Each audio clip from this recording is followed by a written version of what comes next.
Quando você pensa excessivamente no futuro, no sentido de querer prevenir problemas, ou no sentido de querer que algo bom chegue logo, isso fala de uma necessidade de controle. Ou seja, você de alguma forma não confia que as coisas vão acontecer se você não interferir para que elas aconteçam.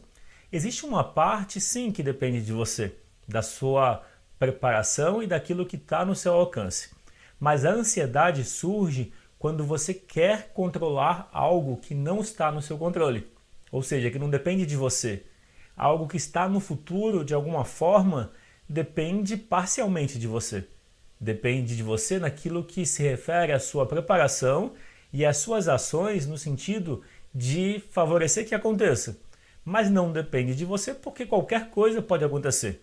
Mas, claro, se você se prepara, é mais provável que você consiga o que você quer. Quando se fala da ansiedade, isso se refere a uma mente muito agitada, muito ativa, que pensa sobre tudo para assegurar que as coisas aconteçam. Isso é ruim? Querer que as coisas aconteçam como você quer? Não. Onde está o problema? Quando existe um excesso, quando a necessidade de controlar é maior do que o seu bem-estar. Ou seja, quando você quer controlar algo que não depende de você, é natural que você sinta ansiedade. Então, compartilhando a minha história, eu por muito tempo vivenciei a ansiedade, mas eu nem tinha consciência disso. Eu achava que era natural, eu não tinha uma referência para entender o que era ansiedade. Eu só tinha pressa para que tudo acontecesse, mesmo quando eu assistia filme, isso já faz um tempo, na TV aberta, quando dava comercial, para mim era um desconforto gigante. Um comercial não demora tanto tempo, talvez 3 minutos, 5 minutos, mas para mim eu precisava me ocupar naquele tempo, porque se eu só esperasse o filme voltar depois dos comerciais, isso era incômodo. E, como eu falei, eu não tinha consciência. Eu achava que a minha maneira de ser era normal. E por muito tempo eu lidei com a ansiedade sem lidar com ela, ou seja, eu de alguma forma não estava satisfeito com o que eu estava vivenciando no momento. A ansiedade tem a ver com isso, ou seja, uma insatisfação no momento presente e uma busca por algo melhor no futuro, ou uma preocupação para evitar algo que potencialmente negativo no futuro. Daí, por muito tempo eu lidei com essa ansiedade sem dar esse nome. Eu não pensava, tipo, eu tenho ansiedade, porque eu não tinha consciência disso. Eu vim entender isso depois. Mas isso foi mudar, a minha relação com a ansiedade foi mudar depois que eu conheci constelação familiar. Porque no treinamento, na formação em constelação, o foco da constelação é no agora.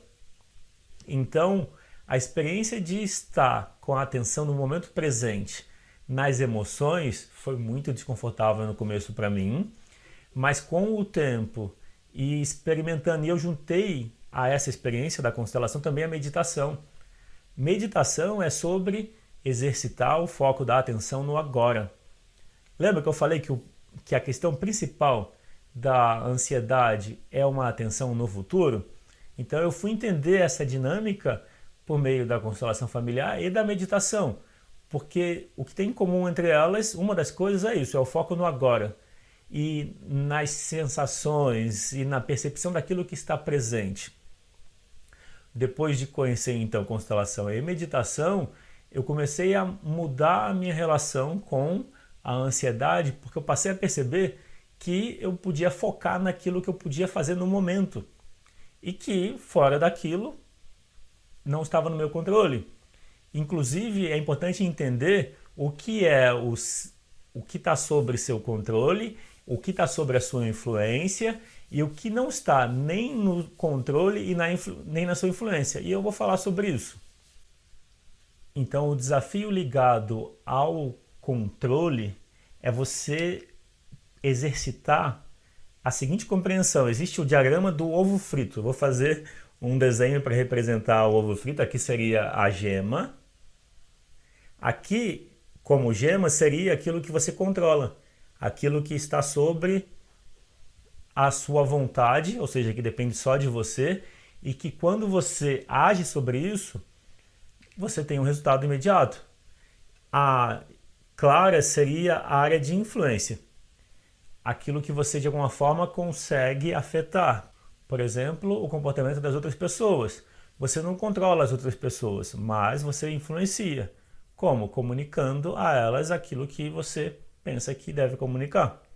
E aqui fora é o que você não controla e não influencia.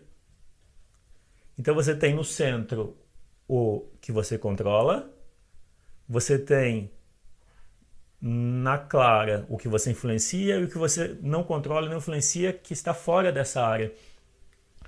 Daí o que é a ansiedade? É você querer controlar o que você só influencia. Ou seja, quando você quer controlar as pessoas, você sente ansiedade, porque você não controla. Você pode no máximo influenciar. O que é influenciar? É fazer aquilo que depende de você, comunicar, informar e confiar que vai acontecer o que tiver que acontecer, e a partir do que acontece, você lida e faz diferente. O que você não controla e nem influencia, você aceita. Por exemplo, se vai chover ou não está sob o controle nem sobre a influência. Então você aceita que é isso. Se algo que você quer não acontece, se você tem aceitação por isso, também fica mais fácil.